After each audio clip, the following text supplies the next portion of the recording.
नरेंद्र मोदी अब बिहारियों के खिलाफ बड़ा षड्यंत्र रच रहे हैं और इस बार हमला सीधा आपके वोट के अधिकार पर है। जी हां, आपने ठीक सुना। मोदी जी के चुनाव आयोग ने गरीब, मजदूर और अपने राज्यों से बाहर काम की तलाश में गए बिहारियों के खिलाफ पूरी बिसात बिछा दी है। कागज दिखाने की जो नई जुगत है, असल में वोटर लिस्ट से लोगों को बाहर करने की कवायद है। पहले समझ लीजिए, वोटर लिस्ट में 3 तरह के रिव्यू होते हैं: रूटीन रिव्यू, समरी रिव्यू और special intensive review. Routine review क्या होता है? ये 365 दिन साल में चलता है। एग्जिस्टिंग वोटर लिस्ट में फेरबदल की जाती है, एडिशन डिलीशन होता रहता है, ये पूरे वक्त चलता रहता है। फिर होता है समरी रिव्यू। ये वोटर लिस्ट को बेस बनाकर कुछ वक्त के लिए, स्पेसिफाइड पीरियड के लिए साल में एक बार होता है, अमूमन चुनावों से पहले होता है। और फिर आता है स्पेशल इंटेंसिव रिव्यू, जो कि मौजूदा वोटर लिस्ट को हटाकर नई वोटर लिस्ट को नए सिरे से बनाने की कार्रवाई होती है।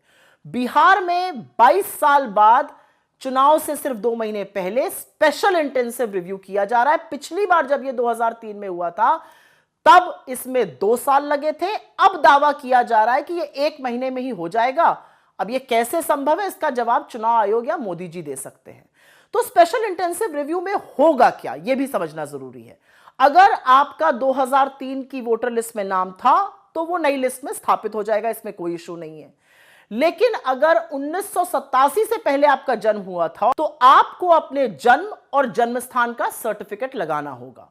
लेकिन अगर आपका जन्म 87 से 2004 के बीच में हुआ तो आपको अपने माता या पिता में से एक का जन्म और जन्म स्थान का प्रमाण पत्र लगाना होगा।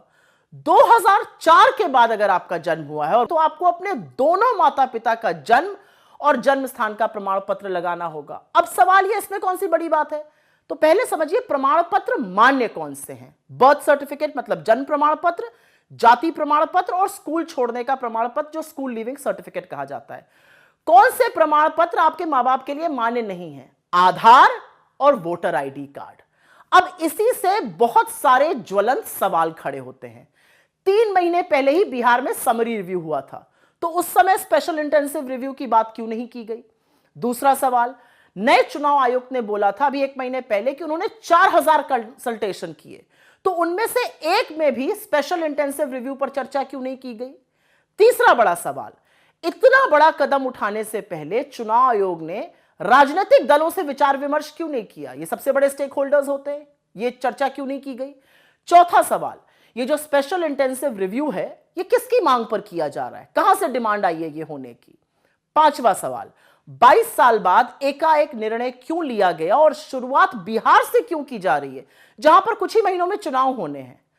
और छठा जबरदस्त सवाल यह है कि अगर यह करना ही था तो मॉनसून के दौरान यह करने की क्या जरूरत थी, जबकि बिहार के 73% जो एरिया है वो बाढ़ग्रस्त है। और अंत में जो सवाल है, प्रमाण पत्र ही चाहिए मां बाप का, तो आधार और वोटर आईडी कार्ड मान्य कैसे नहीं होगा? कितने लोगों के पास अपने मां बाप के बर्थ सर्टिफिकेट होंगे? बिहार में 8 करोड़ वोटर हैं। इसका सीधा जो प्रभाव है वो 4 करोड़ 76 लाख पे पड़ेगा, जिनका 1987 के बाद जन्म हुआ है। इसका सबसे ज्यादा खामियाजा गरीब, मजदूर और प्रवासी झेलेंगे।